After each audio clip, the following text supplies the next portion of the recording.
Hello and welcome back. If you're new here, I'm Alexandria. This is my channel. I'm 31 years old. I live here in New York City, Brooklyn to be specific.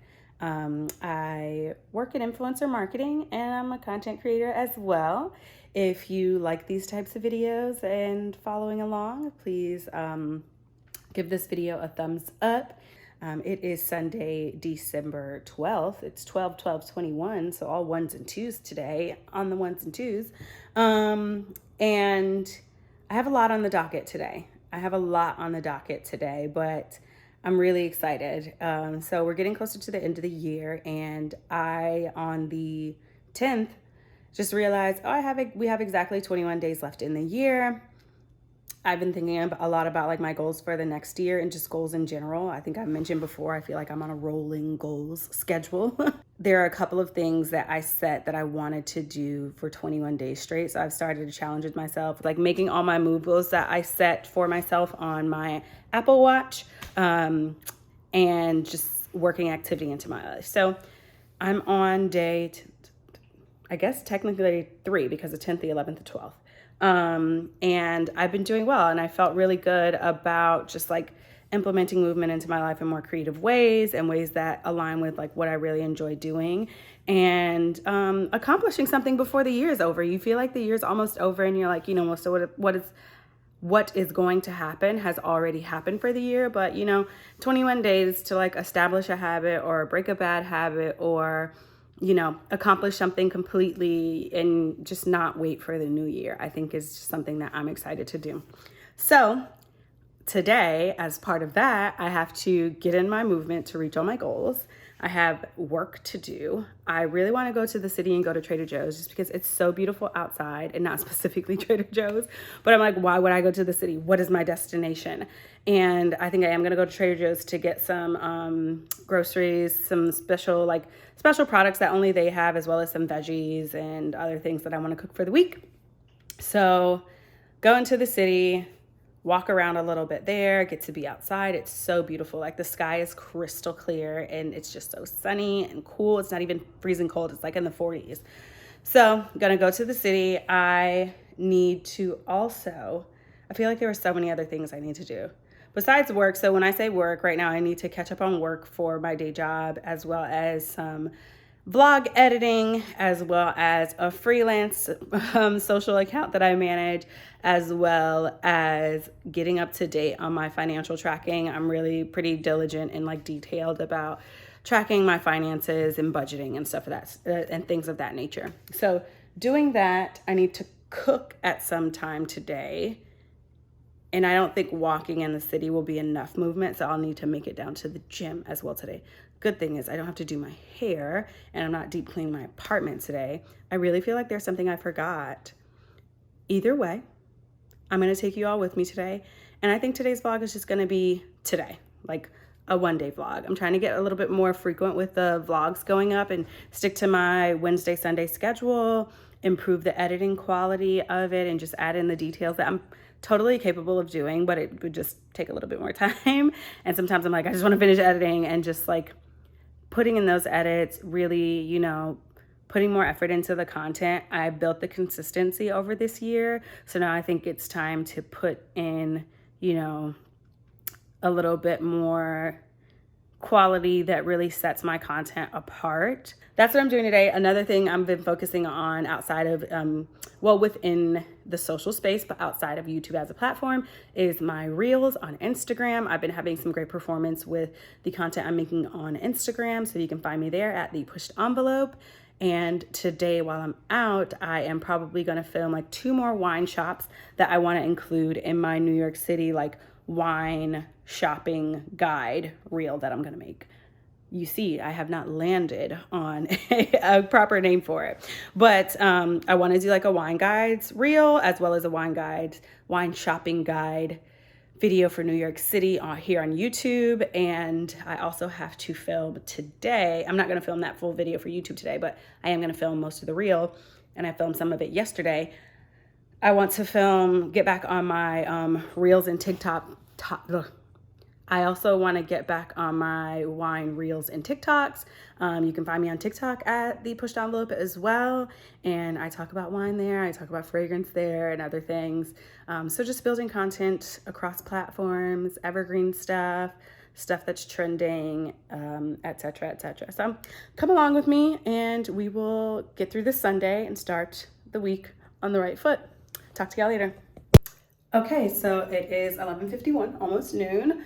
And I want to head out on time, so I'm all showered, wearing one of my favorite sweaters. This was my nephew's gift to me a couple years ago, and adding this scarf because it coordinates, super cute. Just to give you an idea of like how I'm dressing with this weather, I checked with the Amazon machine. I don't want to say the name because I refuse to be the person who sets off people's echoes. With my YouTube videos, because when it happens to me, it's really annoying.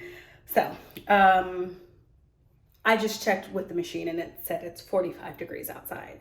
So I'm wearing a layer of like Uniqlo super heat tech underneath, and then my sweater, which is super warm, and then just something on my neck. I'm not gonna wear a coat.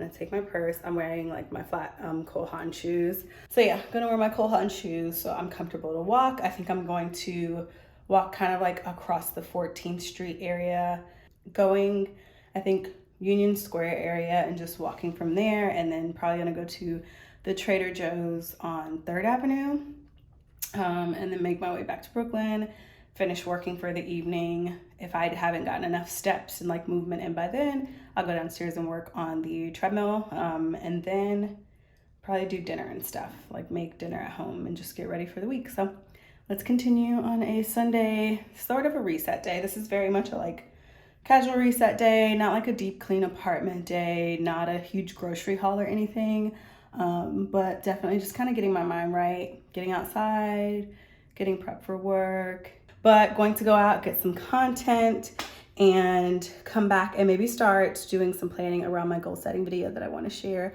among some other content. So I'm really excited to beef up some other stuff on this channel, but let's not talk too long. Let's get out the door and head on into the city. I'll check with y'all later.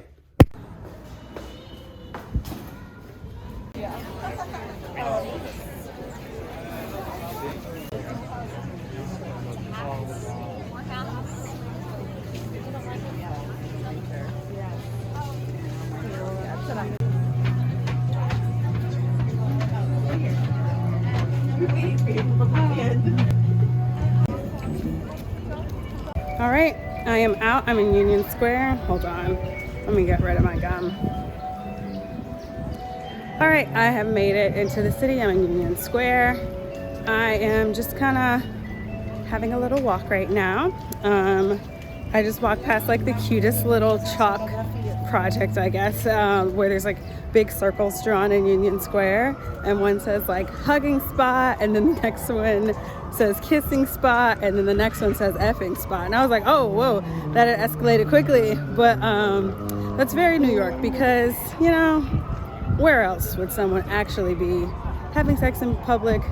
Probably more frequently than not, than in any other city. So walked past that. I'm gonna walk an ABC carpet because the last time I went in, I don't even know if I can cross. Yeah, I don't think so. The last time I went in, it was in shambles. So I also have to walk to, I'm gonna walk to Bottle Rocket, which is like on a similar street but a little bit more west. So basically walking up and then walking over. That's where we're headed.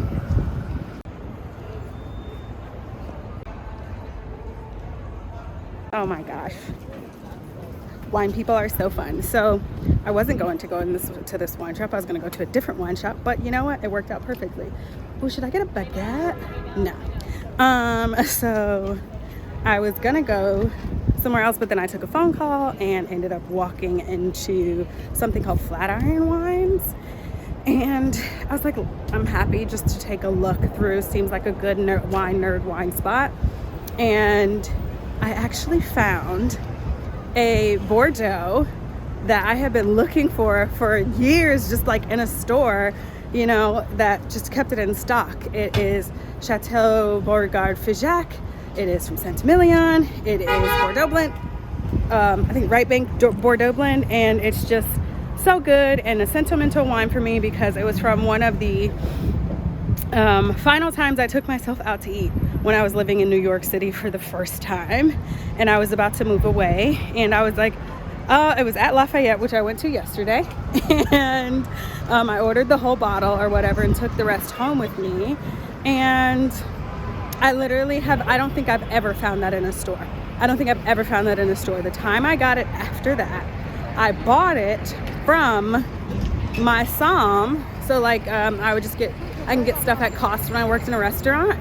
So I bought it from my Somm because we had it on a list in Florida, and then it went off the list and I never saw it again. And then I just look for it in stores all the time, and I'm like, maybe I just need to commit to a case, or maybe they just don't make a lot and it's just not everywhere. And I mentioned it yesterday when I was with Lacey, and my friend Lacey came to visit again, and we went to Lafayette, which is where I had the wine originally, funny enough, and for brunch yesterday. And then we went to Chambers Street so I can get some wine from there. I wanted a bottle of Aglianico. I wanted a bottle of Aglianico that I had gotten from there before. Again, it's at a great price and it was really good. So we went back to get that, and I got another Right Bank Bordeaux. I got another bottle of Saint-Emilion. That was like kind of at the same price. And I talked about this wine, and I was like, I'm always looking for it. I'm always looking for this producer, but you know, as long as it's the same grape, same region, you know, I'm happy with it. But I'm never gonna stop looking. I'm just never gonna stop looking. So talked about it, showed them a picture of it and everything. And then I wasn't even gonna go into this wine store. I wasn't even gonna go up that high. I was just like as far as streets. And I saw Eagly Oreille champagne in the window, and I saw Vilmar, and I was like, yeah, I'm gonna go in. I gotta go see what they got. And it is an awesome wine shop. I'm definitely gonna include them in my Where I Buy Wines in New York City video. And I walked around super slowly, and it was literally like in the second to last place that I was looking through the store, because I'm like, I'm just gonna take a full walk through and see what they have, because I just kind of keep an inventory in my head of like which stores have what, so when I'm looking for it, I just know where to go, you know. And there it was, the 2017 Chateau Beauregard Figeac Saint-Emilion. Oh, here we are, Bottle Rocket. And of course I bought it, and I'm in line, and somebody walks in and they're like, we see you have this wine in the window, and it was the Eagly, but they were looking for the shop person wasn't certain, but they were like, what's the difference between that bottle and this bottle? And it was something called cépage in wine, which is just like the composition of grapes. So in champagne, it's usually going to be some combination of Pinot Noir, Pinot Meunier, and Chardonnay. But Eagly Oreille has a really good bottle that is only Pinot Meunier. So they were looking for that, and the place didn't have it. They actually had no Eagly, and I didn't see a bottle of Vilmar either, so that was really sad. But it was so nice talking to people about wine and being all nerdy and stuff. And now I have another bottle of wine, but that's never a problem. So I'm gonna go in Bottle Rocket and just get this content and continue on with my day. Okay, back here. I just went into, after I went into Bottle Rocket, I didn't need anything out of Bottle Rocket. I didn't even need the wine that I got, but I didn't get anything from Bottle Rocket. So after just getting a couple clips in there, got a donut from Doe, which is really good. And then I popped into Muji really quickly, popped into Bed Bath & Beyond, and then just popped into Williams-Sonoma really quickly. I guess I gotta film with me. I was looking around. There are a couple, I feel like there's a running list of kitchen items that I would love. So I just wanted to pop in and see if there's anything I wanted to grab, just look around, get a reminder of prices or whatever. So I did that, pardon me. I did that in Bed Bath & Beyond and Williams-Sonoma. And Williams-Sonoma, something that I was looking for, which is like a plyo or something like that. Just like a plastic cutting board, but not like the super cheapy ones that'll last quite a bit, but are not wooden. So Bed Bath & Beyond had one for like 20 bucks. And then Williams-Sonoma had another one on clearance for like 17. So I got that one. And then I was like, I also got another peppermint bark, which still brought me over $20, but you know what? It's fine. I'm happy with it. I'm happy with my decision. So I got that at Williams-Sonoma, and now I'm walking over into just deeper into Chelsea, walking west.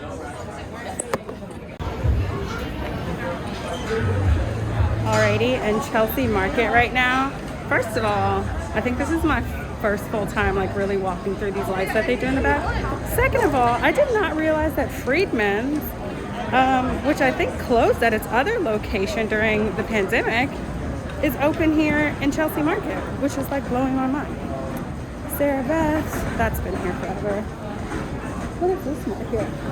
I have no idea, but walking through Chelsea Market to get on the west side and probably just walk back to the train and head home.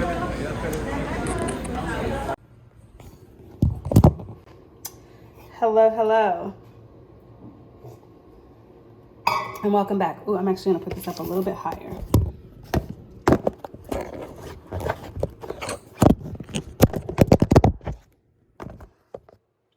Hello, we are back in Brooklyn. Done with my outing in the city for the day. Taking my stuff out of my bag, the rest of my dough donut. I guess we're doing a little mini Manhattan haul. I got this glass from Muji because I think it'll be really perfect to make content in, knowing that I make coffee every day, so I think this is perfect. The cutting board I got on clearance at Williams-Sonoma, and the bottle of wine I got at Flatiron Wines. So that's what I picked up today. I'm so happy I have this wine. Like, it's like running into an old friend. Just have memories with it. It's always a pleasure, you know? Oh, and I also got this at Williams-Sonoma, some more peppermint bark. So maybe I'll make a peppermint mocha in here. Do you know what I did today? I have some Valrhona chocolate. That's just like brick chocolate, like a bar. And it's the 70% cocoa, so only like 30% milk chocolate or something like that. It's weird. And I shredded it with a grater. So like I just did like one side, the thicker side of the cheese grater or grater, whatever you want to call it. And yeah, just like slowly warmed the milk and stirred that in. And that's how I made my mocha this morning. So exciting. So I'm about to make this chicken and potatoes in the oven. I've been roasting a chicken last couple weeks. I kind of got like a system going with it, and it lasts me for like lunches and dinners like through a couple of days, not the full week. But I do a spatchcock chicken, so it's usually like 4 to 5-ish meals. So that's what I'm going to do now. I'm going to take it out of the fridge so I can kind of come up closer to room temperature and less like freezing cold. Season it up. Oven's already preheating. Put the potatoes in the pan. I'm using my new all-clad pans, and I'm going to throw it in the oven. Usually takes like 45 to 50-ish minutes in the oven, just untouched, and perfect. Perfect meal. It's not too intensive after you get it in the oven, but prepping all the herbs and everything does definitely take some time. So I'm going to do that now, and I'll check in with y'all later after we finish the chicken, and we'll wrap this vlog up. I am prepping for the chicken, and just because like this is where most of it happens, I'm just gonna give you all a little rundown of like how I got to roasting these chickens. First of all, I have to admit I was afraid to buy a whole chicken just because I wasn't certain of how it was butchered, just being transparent here. But I love this and I also like just okay, while I'm prepping, I figured I would talk you all through some of what I'm making. Hold on, I feel like I should be more centered. Okay, yeah, just talk you all. So I am prepping for the chicken, and just because like this is where most of it happens, I'm just gonna give you all a little rundown of like how I got to roast doing this, I guess you can call it recipe or this style, where I have I'm using the herbs that I have left, but this was the full poultry mix of sage, rosemary, and thyme. And what I've been doing is taking the herbs, and I'll make them into a little oh my gosh, what is it called? Bouquet, sachet, basically like the bundled, I forget what it's called in like gastronomy. Either way, all of the herbs bundled, and I still throw like I'm gonna put these just directly in the pan. And I have my all-clad pan here. This is a wide pan that's like, I just put the potatoes on the bottom with some lubricant, usually like a little bit of ghee. Last time I put some stock, so I'm gonna do that again because it made like a nice little pan sauce. So put the potatoes in with like basic seasoning. I put a whole head of garlic in to roast with it. Before I season the chicken, I like clean it with lemon juice. So I put the lemons in there, and that like imparts a lot of flavor as well. So in the pan goes the potatoes, the garlic, the lemon, the sachet of herbs, and then the chicken on top. But underneath the skin of the chicken, okay, major key here, I have been doing just like a roll of like herb butter, but with ghee. So I'll take all of these herbs that I am chopping up here. I'm going to make them even smaller, just chop them up and mix them into some ghee. I think I'm gonna put a little salt in that today. And that goes underneath the skin on the breast. So like right in the breast area, like all of those herbs are under the skin and cooking. And when I eat it later, it just has all those delicious flavors and smells and all the good stuff. So I thought I just sharpened this knife, and it's not feeling that way. I don't know. I want to get a really good set of knives, but I also really need to learn like the perfect care for them and everything, just because you can have a good tool, but if you treat it poorly, it could kind of like wear on it a little bit more. So I'm using what I have. I always like to go by the adage to start where you are, use what you have, do what you can. So I am starting using the knife that I have and the herbs that I have. So I'm gonna mince these up, put these in butter now, go ahead and season the chicken up, put the butter underneath the skin, put it in the pan, roast it. I have some Brussels sprouts I'm just gonna throw into my cast iron pan and let roast. Real simple. We'll have a protein, a starch, and a green, and we'll be ready to rock and roll for dinner. What's up next? Okay, so I'm starving. I'm literally eating the Brussels sprouts I roasted already. But the chicken is done. And last week I made one that was so perfectly brown, but like I don't want to broil it too much and then like the top of it get black. But last week I didn't really have to turn on the broiler very long at all, if I turned it on at all. And it had the perfect brown color. The skin is still going to be really good, but I just wish it had a little bit more color. I'm going to show you now. It just looks a little sad. Okay, so back to wrap this vlog up. It's been a wonderful Saturday. I've eaten almost all of the Brussels sprouts that I cooked, but I still have an appetite for my chicken and potatoes. And this is the final product. So I would like more brown here, but ultimately she's fully cooked, she's juicy, everything underneath is intact. Beautiful, beautiful. I also opened up one of the bottles of wine I bought over the last 2 days. I've gotten 3 wines. This from Centimillion, and then the Alianico, and then another Centimillion. So I opened one up to make content as well as to enjoy. So I've been making my wine TikToks and Reels, and I haven't done like a tutorial tasting in almost a month now. So I want to get back on that. I have 3 awesome wines to share, and I'm really excited to drink them and share them with other people. So that is coming on other channels. This is it for today. If you like this, please subscribe. If you like content like this and want to see more like it, please support. Give me a thumbs up, destroy the like button, subscribe, share this with anyone who you think might enjoy it as well. On your social media, everybody has that link on Instagram now. Make use of it. And drop me some love in the comments. If you have any questions about anything, or if there's anything you want to see on the channel, just let me know. I'm Alexandria. You can find me on Instagram at The Pushed Envelope, as well as on TikTok. Thanks for watching, and I will see y'all in the next one. Bye.